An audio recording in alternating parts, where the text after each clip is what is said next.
ಅಂಧನ ಬಳಿ ಲಂಚ ಆರೋಪ. ಪ್ರತಿದಿನವೂ ಪಂಚಾಯಿತಿಗೆ ಅಲೆದಾಟ. ಅಂಧನನ್ನ ಅಲೆದಾಡಿಸುತ್ತಿರುವ ಪಂಚಾಯಿತಿ ಸಿಬ್ಬಂದಿ.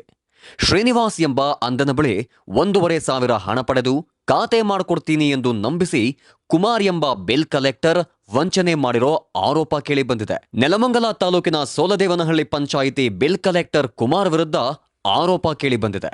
ಹಣ ಪಡೆದು ಕೆಲಸ ಮಾಡಿಕೊಡದೆ ಕೈಗೆ ಸಿಗದೆ ಅಂಧನನ್ನ ಅಲೆದಾಡಿಸುತ್ತಿದ್ದಾರಂತೆ ಪಂಚಾಯಿತಿ ಸಿಬ್ಬಂದಿ.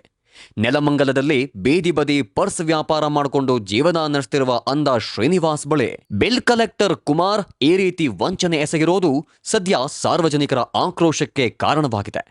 ಖಾತೆ ಮಾಡಿಕೊಡ್ತೀನಿ ಎಂದು ಅಲೆದಾಡಿಸುತ್ತಿರುವ ಸಿಬ್ಬಂದಿ ಕೂಡ ಎಚ್ಚೆತ್ತುಕೊಳ್ಳಬೇಕಿದೆ. ಭ್ರಷ್ಟಾಚಾರ ಮುಕ್ತ ಕರ್ನಾಟಕ. ಯಾರು 10 ರೂಪಾಯಿ ಕೊಡಂಗಿಲ್ಲ, ಮಾಡಂಗಿಲ್ಲ. ಏನೇ ಆಗಲಿ ಪ್ರತಿ ತಾಲೂಕು ಆಫೀಸ್ನಲ್ಲಿ, ಡಿಸ್ಟಿಕ್ ಆಫೀಸಲ್ಲಿ ಒಂದು ಕಂಪಲ್ಸರಿ ದೊಡ್ಡ ಬೋರ್ಡ್ ಇರ್ತದೆ, ಫೋನ್ ನಂಬರ್ ಇರ್ತದೆ. ಯಾರೇ ಆಗಲಿ ಲಂಚ ಕೇಳಿದ್ರೆ ಅವ್ರಿಗೆ ಫೋನ್ ಮಾಡಬೇಕು.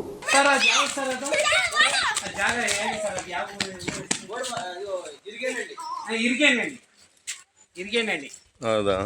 ಅದು ಸೈಟ್ ಮಾರ್ಕೊಂಡ್ ಕೊಡ್ತೀನಿ ಅಂತ ದುಡ್ಡು ಇಲ್ಲ ಸೈಟ್ ತಗೊಂಡಿದ್ ಬೇರೆಯವ್ರ ಹತ್ರ. ಅವರು ಚಂದ್ರಮ್ಮ ಅನ್ಬಿಟ್ಟು ಲೆವಿಟ್ ಅವ್ರು, ಸುರೇಶ್ ಅನ್ಬಿಟ್ಟು, ಅದಕ್ಕೆ ಇವ್ರಿಗೆ ಸಂಬಂಧ ಇಲ್ಲಪ್ಪ. ನಿಮ್ ಖಾತೆ ಮಾಡ್ಕೊಂಡ್ ಕೊಡಕ್ಕೆ ಅಷ್ಟೇ, ಅಲ್ಲಿಂದಾನೆ ಇವ್ರು ಪರಿಚಯ ಆಗಿದೆ. ಅದು ಬಿಟ್ರೆ ನಮ್ಗೆ ಇವ್ರು ಯಾರು ಅಂತ ಗೊತ್ತಿಲ್ಲ. ಎಷ್ಟು ಇಸ್ಕೊಂಡ್ರು? 1.5. ಯಾರು ಇಸ್ಕೊಂಡಿದ್ದು? ಕುಮಾರಣ್ಣ. ಏನ್ ಮಾಡಕ್ಕೆ? ಅದೇ ಖಾತೆ ಮಾಡಕ್ಕೆ. ಖಾತೆ ಮಾಡಕ ಕುಮಾರಣ್ಣನ ಇಸ್ಕೊಂಡಿದ್ದು? ನೀವು ಯಾವ ಊರ್ದು ಖಾತೆ? ನಾವು ಇದು ಸರ್, ಇದು ಮಂಟಂಗುರ್ಚಿನ? ಇಲ್ಲ ಸರ್, ಸೊಂಡೆಕೊಪ್ಪದ ಹತ್ರ. ಅದು ಯಾವ್ದೋ ಅಂದ್ರು ಸರ್ ಊರ ಹೆಸರು. ಅಂಜನಗರನ? ಅಲ್ಲ ಸರ್, ಒಂದು ನಿಮಿಷ ಈಗ ಹೇಳ ಸರ್. ಅದೇನೋ ನಿಮ್ ಕಣ್ಕಾಣಲ್ವಾ? ಹೌದು ಸರ್, ನಾವು ಕೂಡ. ಹೌದಾ?